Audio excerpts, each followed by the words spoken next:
আসসালামু আলাইকুম ওয়া রাহমাতুল্লাহি ওয়া বারাকাতুহু। সাতকানিয়া হইল আর আবেগের জায়গা। পুরা বাংলাদেশ সাতকানিয়ারে চিনে। সাতকানিয়ার মানুষের সব সময় শির দ্বারা উঁচু ছিল, আলহামদুলিল্লাহ। আগামীর বাংলাদেশ ইসলামের বাংলাদেশ। আগামীর বাংলাদেশ বাংলাদেশ জামাত ইসলামের বাংলাদেশ। সেই জায়গায় ইসলামের যে বিজয়, সেই বিজয় আর এই সাতকানিয়াতে শুরু হবে ইনশাআল্লাহ। 24-এর যে জুলাই বিপ্লব হয়ে এই বিপ্লবের শুরুতে শেষ পর্যন্ত আর সাতকানিয়া লোহাগড়ার অনরা যারা ফকল আছে তারা সাম্যতি নেতৃত্ব দিয়ে আলহামদুলিল্লাহ।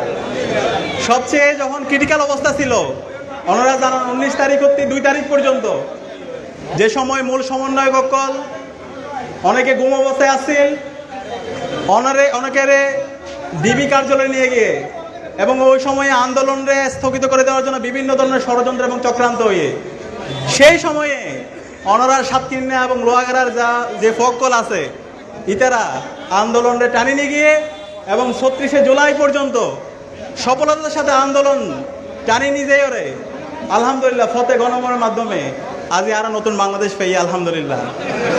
তো সেই কারণে আজিয়া ওনার সামর্থ্য এসে দোয়া নিবল্লাই এবং 5 তারিখের পরবর্তী আজ পর্যন্ত বাংলাদেশে এমন কোনো জায়গা নাই যে জায়গাতে রাষ্ট্র পরিচালনা হয় সেই জায়গায় আইনও যায়।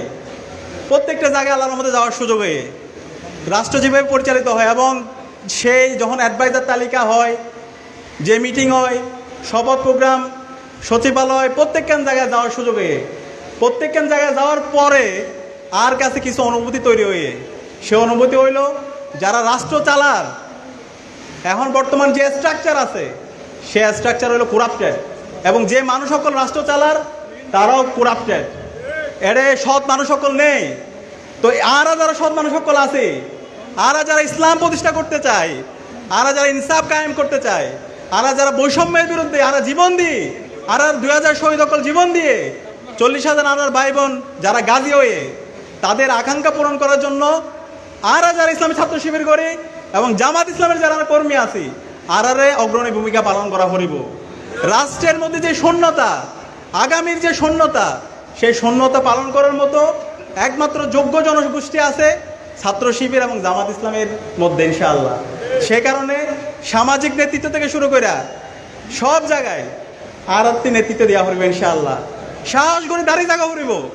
আবু সাঈদ 16 জুলাই যেভাবে তার 2 হাতকে প্রসারিত করে অন্যায়ের বিরুদ্ধে, বৈষম্যের বিরুদ্ধে দাঁড়িয়ে গিয়ে আর সামনে সকল জুলুমের বিরুদ্ধে, সকল বৈষম্যের বিরুদ্ধে সাহস নিয়ে আমরা যদি দাঁড়িয়ে থাকতে পারি তাহলে আগামীর বাংলাদেশ ইসলামের বাংলাদেশ হবে ইনশাআল্লাহ।